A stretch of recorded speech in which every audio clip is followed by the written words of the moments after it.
Hello friends, welcome back to my YouTube channel.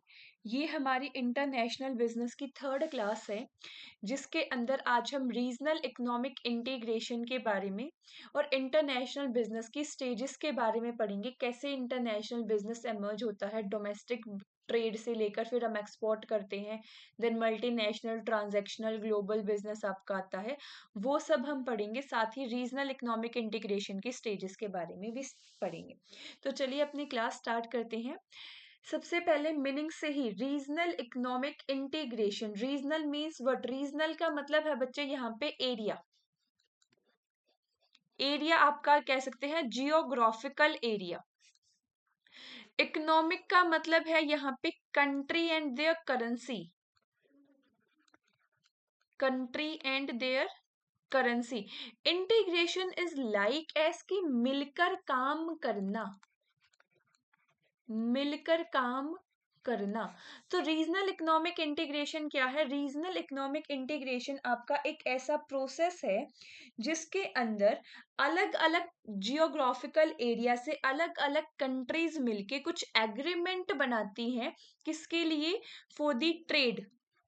Trade की smoothness के लिए हम यहाँ पे एग्रीमेंट बनाते हैं, उसको बोला जाता है रीजनल इकोनॉमिक इंटीग्रेशन।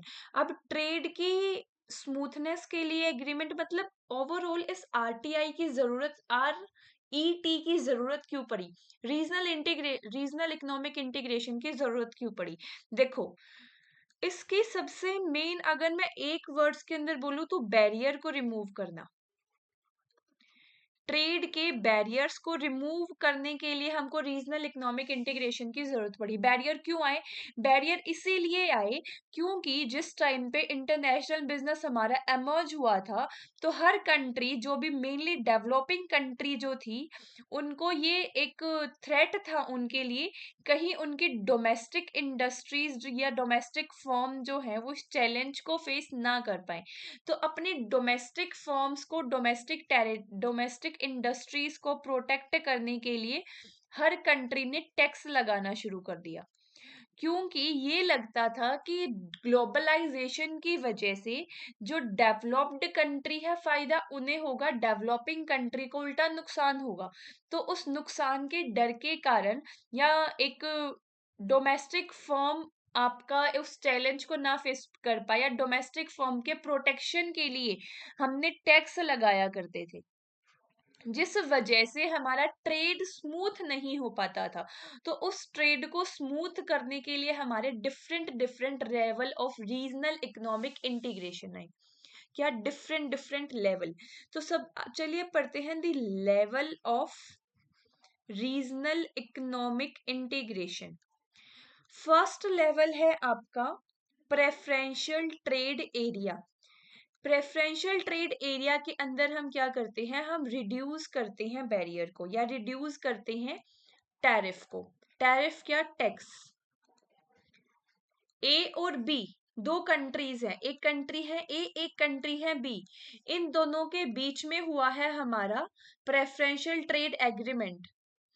उसके बाद एक कंट्री है मेरी सी। ए जो है वो बी को भी शूज देती है, एक्सपोर्ट करती है। ए जो है वो सी को भी शूज एक्सपोर्ट करती है। अगर ए शूज, सी को शूज एक्सपोर्ट करती है तो सी के ऊपर ए टैक्स लेगी 15% का, वहीं इस पे बी से टैक्स लेगी यहाँ पे 10% का, क्योंकि इन दोनों के बीच में हमारा क्या है? प्रेफरेंशियल ट्रेड एग्रीमेंट साइन हुआ है, जिसने टैरिफ को, टैक्स को रिड्यूस किया। समझ में आया? प्रेफरेंशियल ट्रेड एग्रीमेंट एक ऐसा एग्रीमेंट जिसके अंदर आप टैक्स को रिड्यूस करते हो। सेकंड, फ्री ट्रेड एग्रीमेंट या free trade area. Free trade area के अंदर आप पीटीए तो इसके अंदर आएगा ही, प्लस आप यहाँ रिड्यूस नहीं, टोटली रिमूव कर देते हो सारे बैरियर्स को। आप रिमूव कर देते हो सारे के सारे यहाँ पे ट्रेड बैरियर्स को। अगर ये मेरा पीटीए है, प्रेफरेंशियल ट्रेड एग्रीमेंट, तो यहाँ पे 8-10% चार्ज करेगा। वहीं पे अगर मेरा एग्रीमेंट फ्री ट्रेड का हुआ है तो ए जो है वो 0 चार्ज करेगा। किससे? बी से। समझ में आया सेकंड पॉइंट भी। थर्ड पॉइंट है आपका कस्टम यूनियन। कस्टम यूनियन के अंदर क्या होता है, कस्टम यूनियन के अंदर आपका फ्री ट्रेड एरिया तो आएगा ही आएगा। मतलब आप जिसके साथ आपने एग्रीमेंट किया है वो आपके ऊपर कोई टैक्स नहीं लगाएगा, किसी तरीके का कोई बैरियर नहीं लगाएगा। Plus common trade policy with non member country, common trade policy with non member countries. अब ये क्या है,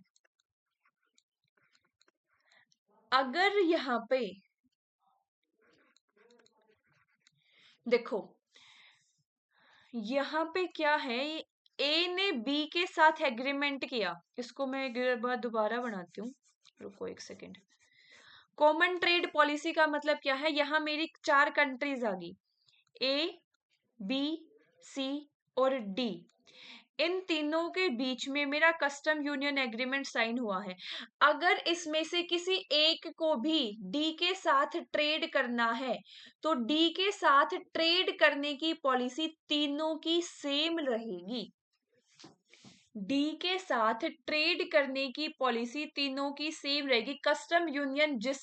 कस्टम यूनियन एग्रीमेंट जिन भी कंट्रियों के बीच साइन हुआ है उनके अलावा जो नॉन मेंबर कंट्री हैं उनसे ट्रेड करने की पॉलिसी मेरी सेम रहेगी। This is custom union.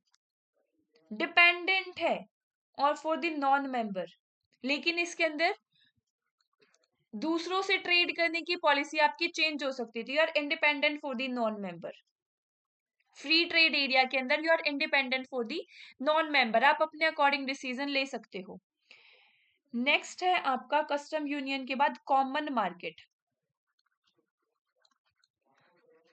Common market के अंदर क्या होगा, जो आपके फैक्टर ऑफ प्रोडक्शन है, लाइक फैक्टर ऑफ प्रोडक्शन कौन से होते हैं, land, labour, capital, entrepreneurship. Land, labour, capital, entrepreneurship. Factor of production के ऊपर आपकी कोई रिस्ट्रिक्शन नहीं रहेगी। फैक्टर ऑफ प्रोडक्शन आपके अनरिस्ट्रिक्टेड फ्रीली मूव कर सकते हैं इन दी कॉमन मार्केट एग्रीमेंट। वही आ गया ना कि मार्केट अलग है ही नहीं, ये लेबर यहां वर्क करेगा या वहां वर्क कर, बात एक ही है, अलग है ही नहीं। This is your common market. Next आपका इकोनॉमिक यूनियन। इकोनॉमिक यूनियन नाम से ही बताता है जहां पे आपकी करेंसी भी सेम है, जहां पे आपकी इकोनॉमिक पॉलिसी भी सेम, आपके इंस्टीट्यूशंस में वे ऑफ वर्किंग भी सेम है। इकोनॉमिक यूनियन के अंदर जितनी भी इकोनॉमिक यूनियन के थ्रू जितने भी एग्रीमेंट हुए हैं, एग्रीमेंट के अंदर मेंबर कंट्रीज की इकोनॉमिक पॉलिसी सेम होती है। मेंबर कंट्रीज की इकोनॉमिक पॉलिसी सेम होती है। सिक्स्थ है आपका पॉलिटिकल यूनियन। पॉलिटिकल यूनियन के अंदर उनका economic as well as political policies भी सेम होती है, पॉलिटिकली काम करने का तरीका भी सेम होता है। This is the highest level of economic integration. सब कुछ ही तो एक हो गया, बच क्या गया, ये है आपका पॉलिटिकल यूनियन। समझ में आया? थोड़ा सा इसको रीड कर लेते हैं। देखो, प्रेफरेंशियल ट्रेड एग्रीमेंट के अंदर क्या है, रिड्यूस किया जाता है टैरिफ को on the certain product among the member country, but does not eliminate नहीं किया जाता, बिल्कुल भी, सिर्फ कम किया जाता है। फ्री ट्रेड एरिया के अंदर एलिमिनेट कर दिया जाता है पूरा का पूरा tariff, but allow individual trade policy with the non member के साथ आप अपनी इंडिविजुअल ट्रेड पॉलिसी बना सकते हो। कस्टम यूनियन, एफटीए तो आएगा ही, plus common external tariff policy होगी नॉन मेंबर के साथ भी, नॉन मेंबर के साथ भी आपकी कॉमन पॉलिसी होगी। सेम वही लिख रखा है, कुछ अलग नहीं है इसमें। नेक्स्ट आपकी कॉमन मार्केट। कॉमन मार्केट के अंदर जो आपके फैक्टर ऑफ प्रोडक्शन है, लैंड, लेबर, कैपिटल, सर्विसेज, ये सारे के सारे फ्रीली मूव कर सकते हैं। समझ में आया? Economic union economic policy coordinate करेंगी, जहां पे आपकी economic policy include fiscal policy and monetary policy. Political union के अंदर आपकी पॉलिटिकल इंटीग्रेशन ही एक है, आपकी सरकार ही एक, अलग अलग सरकार ही नहीं है। Got it? अभी तक कोई एग्जाम्पल नहीं है इसका कि जहां पे पॉलिटिकल यूनियन भी एक हो। और इकोनॉमिक यूनियन का एग्जाम्पल याद रखना, यूरोपियन यूनियन। Got it? आगे चले, आगे पढ़ते हैं थोड़ा सा इंटरनेशनल बिजनेस के बारे में। इसकी भी स्टेजेस करवाने से पहले एक बार मैं थोड़ा सा वर्बली ही बता देती हूँ आपको, एक सेकेंड बस। देखो,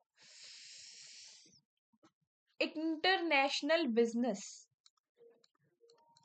कोई भी बिजनेस इंटरनेशनल लेवल पे कैसे पहुंचता है। सॉरी इंटरनेशनल आएगा।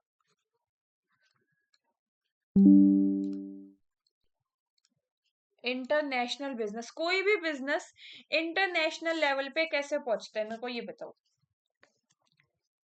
क्या क्या क्या वो करता है? सबसे पहले कोई भी बिजनेस जो है वो डोमेस्टिक कंपनी होता है। कोई भी कंपनी, ये मैं आपको स्टेजेस ही बता रही हूँ, नोट करते चलना साथ साथ। कोई भी कंपनी डोमेस्टिक कंपनी होती है। अब डोमेस्टिक कंपनी के पास फॉरेन मार्केट में एंटर करने की अलग अलग मेथड होते हैं, है ना। तो फॉर एग्जाम्पल वो चूज करती है एक्सपोर्ट को।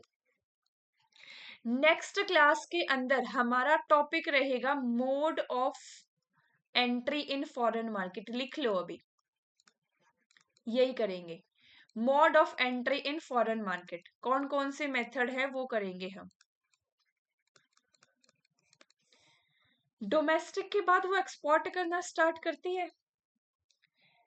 एक्सपोर्ट के बाद वो धीरे धीरे करके इंटरनेशनल मार्केट के अंदर अपने पैर जमाती है। थर्ड स्टेज है आपकी, कोई भी कंपनी इंटरनेशनल कंपनी बनती है। इंटरनेशनल कंपनी के अंदर क्या होता है, starting export and unsold product in domestic market without changing product and services. International companies जो होती हैं वो किसी दूसरी कंट्री के लिए कोई स्पेसिफिक गुड नहीं बनाती। ये नहीं है कि दूसरी कंट्री के हिसाब से या उनके कल्चर के हिसाब से मैं कोई अलग से गुड बनाऊंगा, नहीं। जो तुम्हारे गुड बच गए उसी को वो जाके दूसरी कंट्रीज के अंदर बेचती है। This is international company. जहां पे आपकी गुड्स जो है वो एक से ज्यादा कंट्री के अंदर सेल होती है, उसको बोल दिया जाता है इंटरनेशनल कंपनी। क्या, जहां आपकी गुड्स एक से ज्यादा कंट्री के अंदर सेल होती है, this is your international company. But point याद रखना, विदाउट चेंजिंग देयर प्रोडक्ट और services. As it is product जो इंडिया में बेच रही थी वही प्रोडक्ट जाके जापान में बेच रहे हैं। इससे नेक्स्ट लेवल आता है आपका मल्टीनेशनल कंपनी।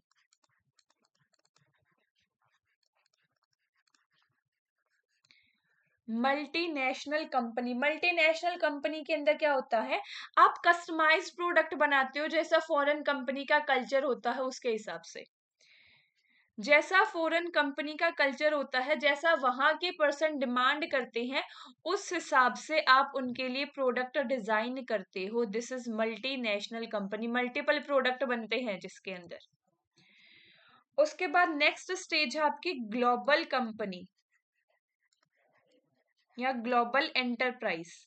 ग्लोबल कंपनी के अंदर क्या होता है, ग्लोबल कंपनी के अंदर या तो वो फोकस करती है ग्लोबल मार्केट के अंदर, जहां पे वो सिंगल कंट्री मतलब अपने प्रोडक्ट को ही सप्लाई करेगी बिना चेंज किए, या फिर वो डोमेस्टिक मार्केट के अंदर ही बड़े बड़े डिफरेंट डिफरेंट चैनल्स खोलेती। देखो, ग्लोबल के अंदर मेनली आप ये लेके चलो, वो वहां जाके फिर अपना बिजनेस सेटअप कर देती है। डिफरेंट डिफरेंट कंट्रीज के अंदर जाके वो अपना बिजनेस सेटअप कर देती है। अब देखो यहाँ पे आपके डिफरेंशिएटेड प्रोडक्ट तो बन रहे थे, हर कंट्री के अकॉर्डिंग आप डिफरेंशिएटेड प्रोडक्ट बना रहे थे, लेकिन इनकी मैन्युफैक्चरिंग आपकी होम कंट्री के अंदर ही थी। लेकिन ग्लोबल कंपनी के अंदर आपकी मैन्युफैक्चरिंग भी अलग अलग कंपनी कंट्रीज के अंदर होने लग जाती है। समझ में आया difference? Next and the last level है आपका transactional level, sorry transitional level.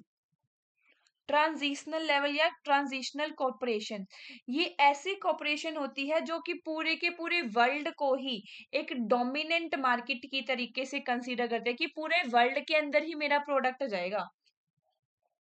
समझ में आया? कोई अलग से बहुत ज्यादा स्टैंडर्डाइजेशन नहीं, लेकिन पूरे वर्ल्ड में जगह जगह इनके ऑपरेशंस हैं, जगह जगह इन्होंने इन्वेस्ट कर रखा है, जगह जगह इनकी मैन्युफैक्चरिंग है, कई कंट्रीज में सेलिंग भी है, सब कुछ है इनका। Transactional company. इसी के ऊपर आपका एक ईपीआरजी फ्रेमवर्क है, मैं एक बार वो और बता देती हूँ आपको, देन हम इसको रीड करेंगे। एक सेकेंड प्लीज। देखो, इसी के बेस पे आपका क्या है, ईपीआरजी फ्रेमवर्क। ईपीआरजी फ्रेमवर्क ये इसकी फुल फॉर्म ही है ethnocentric, ethnocentric, polycentric, regiocentric and geocentric.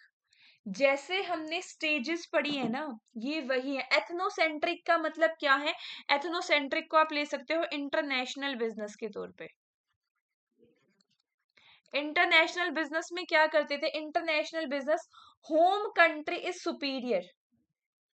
International business के अंदर मैं बिना कोई भी प्रोडक्ट के अंदर चेंज करे दूसरी कंट्रीज के अंदर बेच देता था। तो होम कंट्री जो है वो इसके अंदर सुपीरियर होती है। डोमेस्टिक प्रैक्टिस, डोमेस्टिक कल्चर के हिसाब से ही प्रोडक्ट बनाए जाते हैं। This is the ethnocentric. Polycentric, company pursue करती है स्ट्रेटेजी जो होस्ट मार्केट को सूट करे। पॉलीसेंट्रिक को आप ले सकते हो एग्जांपल मल्टीनेशनल।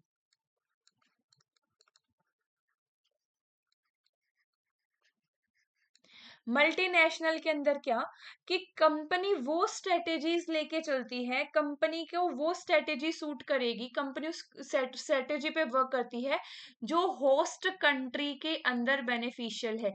ये होम कंट्री, होस्ट कंट्री क्या है? होस्ट मार्केट या होम कंट्री तो वो जहां आप अपने प्रोडक्ट को मैन्युफैक्चर कर रहे हो, जहां आप अपने प्रोडक्ट को बनाने लग रहे हो, जहां आपने स्टार्टिंग में अपना डोमेस्टिक कंपनी बनाई थी, धीरे धीरे करके ही तो डेवलप किया होगा। जो आपकी खुद की कंपनी, जहां आपकी जो आपकी खुद की कंट्री है, this is your home country. Host country, जहां आप जाके दूसरी कंट्रीज के अंदर अपने प्रोडक्ट को सेल आउट करने वाले हो। तो पॉलीसेंट्रिक के अंदर दूसरी कंट्रीज के अकॉर्डिंग हम कस्टमाइजेशन प्रोवाइड करते हैं। समझ में आया? नेक्स्ट आपका रीजियोसेंट्रिक। रीजियोसेंट्रिक के अंदर जहां पे आपका economic culture, political similar, economic culture भी और पॉलिटिकल सिमिलैरिटी भी एक साथ सेम सेम सी होती हैं, वहां पे आप रीजियोसेंट्रिक को यूज करते हो। रीजियोसेंट्रिक जैसे नाम ही बता रहे भाई, रीजन वाइज ना। इसके लिए आप एग्जाम्पल ले सकते हो ग्लोबल कंपनीज का। नेक्स्ट आपका जियोसेंट्रिक, पूरे के पूरे ज्योग्राफिकल एरिया को एक ही समझा है भाई। जियोसेंट्रिक का ना एक एग्जाम्पल देती हूँ, समझ जाओगे। गूगल बाबा, माइक्रोसॉफ्ट, किसी के लिए कोई अलग से कस्टमाइजेशन नहीं, हर जगह काम करता है। एग्जाम्पल इसके लिए आप ले सकते हो स्टेजेस में ट्रांजैक्शनल। समझ में आया यहां तक? किसी को यहां तक कोई भी डाउट हो तो बताओ। चलिए थोड़ा सा इसे भी अब रीड कर लेते हैं। सबसे पहली स्टेज आती है मेरी डोमेस्टिक स्टेज, या जिसको मैं डोमेस्टिक मार्केट कहता हूँ। डोमेस्टिक मार्केट के अंदर मैं सॉइली अपनी अपनी मार्केट के अंदर प्रोडक्ट बेचता हूँ। कोई इंटरनेशनलाइजेशन की इन्वॉल्वमेंट नहीं होती, ना ही प्रोडक्शन के अंदर और ना ही सर्विस के अंदर। एक्सपोर्ट के अंदर, एक्सपोर्ट स्टेज, एक्सपोर्ट के अंदर मैं सेल करता हूँ फॉरेन मार्केट के अंदर, बट प्रोडक्शन अपनी ही कंट्री के अंदर करूंगा अगेन। इसके अंदर मेरे इंटरमीडिएटरी यूज होते हैं, लाइक मेरे एजेंट या डिस्ट्रीब्यूटर, जो हमारी होस्ट कंट्री की मार्केट रिसर्च करके हमें ये बताते हैं कि हमें कौन सी मशीन वहां पे भेजनी है। नेक्स्ट आपके international stage establish presence in the multiple foreign market. International stage जहां आपको अलग अलग फॉरेन मार्केट के अंदर आप अपनी प्रोडक्ट को सेल आउट करते हो।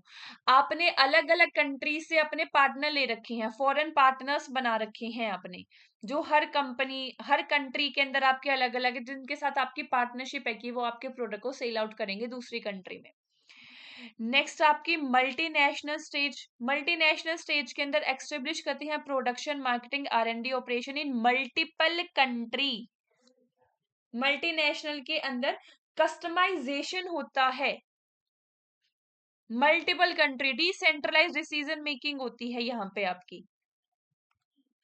नेक्स्ट आपकी global stage operate and integrate global enterprise focusing and efficiency of standardization. मतलब कि डिसेंट्रलाइजेशन होती है और उसकी ब्रांच भी अलग अलग होती है, और हमारा यहाँ पे मेन फोकस होता है कि मैं इकोनॉमिक ऑफ स्केल का बेनिफिट उठा सकूं। इकोनॉमिक ऑफ स्केल का मतलब क्या है, इसका आप एग्जाम्पल ले सकते हो कि आपको जो है वो एक लिमिटेड एरिया के अंदर ज्यादा प्रोडक्ट प्रोड्यूस करने हैं।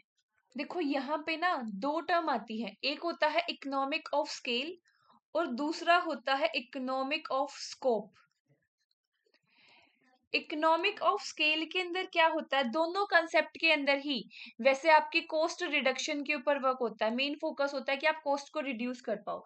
इकोनॉमिक ऑफ स्केल के अंदर क्या होता है, आप ज्यादा क्वांटिटी में परचेज कर लेते हो, प्रोडक्शन इंक्रीज कर देते हो ताकि तुम्हें फायदा ज्यादा मिले। मैंने एक ये लैंड रेंट पे ले रखा है, इस लैंड की मेरी कुछ फिक्स्ड कॉस्ट है। अगर मैं 100 यूनिट प्रोड्यूस करूंगी तो भी मुझे इसका 200 रुपए रेंट देना पड़ेगा।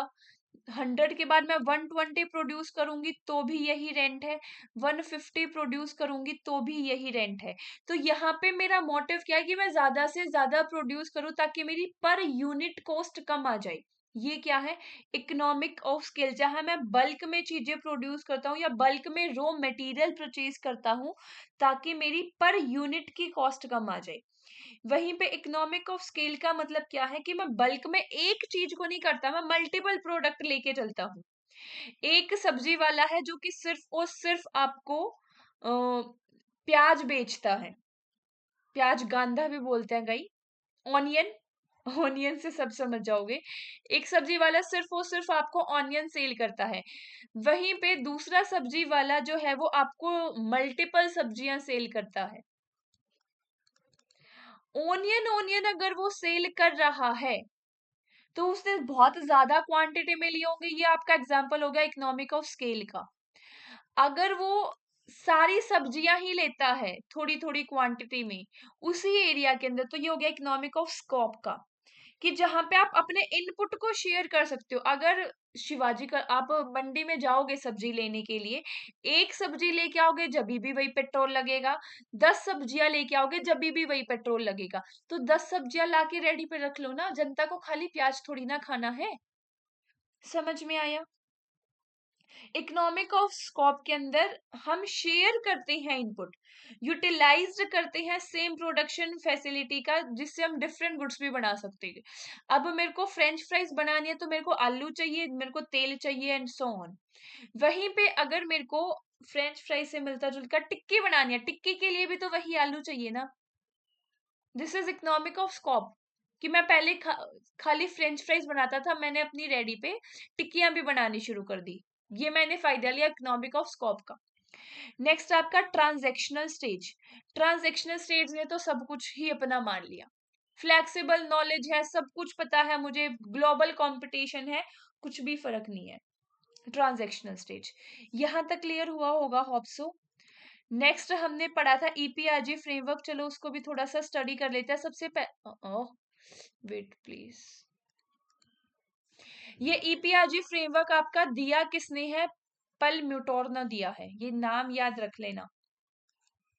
ईपीआरजी फ्रेमवर्क एक इग्नोरियम ही है जिसके अंदर बोला जाए ethnocentric, polycentric, regiocentric and geocentric. सबसे पहले एथनोसेंट्रिक के अंदर क्या आता है, एथनोसेंट्रिक हमारी होम कंट्री ओरिएंटेड है, होम कंट्री ओरिएंटेड मतलब इंटरनेशनल बिजनेस, अपना जैसा बनाएंगे और सबको खिलाएंगे। स्टैंडर्डाइज्ड प्रोडक्ट होता है, सेंट्रलाइज्ड डिसीजन मेकिंग होता है, मेरी होम कंट्री ही डिसाइड करेगी। समझ में आया? पॉलीसेंट्रिक, होस्ट कंट्री ओरिएंटेड, जैसा होस्ट कंट्री बोलेगी मैं तो वैसा ही बना के दे दूंगा, मुझे कोई फर्क नहीं पड़ता। डिसेंट्रलाइजेशन डिसीजन मेकिंग होगी। क्लियर यहां तक भी? नेक्स्ट आपका रीजियोसेंट्रिक। रीजियोसेंट्रिक के अंदर क्या है? रीजियोसेंट्रिक में है आपका रिजल्ट ओरिएंटेड, जहां से मुझे बेटर रिजल्ट मिलेगा मैं तो उसी रीजन का स्टैंडर्डाइज प्रोडक्ट बना दूंगा। या फिर रीजियोसेंट्रिक में आप कह सकते हो कुछ प्रोडक्ट आपके स्टैंडर्डाइज होते हैं और कुछ प्रोडक्ट आपके वहां के अकॉर्डिंग कस्टमाइज्ड होते हैं, लाइक कोको कोला का फ्लेवर। नेक्स्ट आपका geocentric. Geocentric goal oriented, company operate as a single international entity with integrated operations, globally standardization के ऊपर वर्क करती है, पूरे के पूरे वर्ल्ड वाइड के अंदर पूरे वर्ल्ड को यूज करती है ये। एग्जाम्पल क्या दिया? गूगल बाबा। समझ में आया पूरा का पूरा कंसेप्ट? अगर यहां तक किसी को भी कोई भी डाउट हो तो बताओ, अदरवाइज आज की क्लास में हम इतना ही रखेंगे। नेक्स्ट क्लास के अंदर हम देखेंगे मॉड। उससे पहले नेक्स्ट क्लास का बता दूं उससे पहले, thanks you so much to all of you to join with me. Next class में हम करेंगे आपके मोड ऑफ इंटरनेशनल बिजनेस, जिसके अंदर हम ये देखेंगे कि इंटरनेशनल बिजनेस के अंदर हम कैसे एंटर हो सकते हैं। थोड़ा सा पढ़ के आना ताकि अच्छे से चीजें समझ में आए। 3 मोड होते हैं, एक होता है आपका ट्रेड रिलेटेड मोड, एक होता है आपका contractual mode and next one is your investment mode. थोड़ा सा पढ़ के आना चीजें ताकि बेटर तरीके से समझ में आए। Thank you so much from my side once again by heart to you.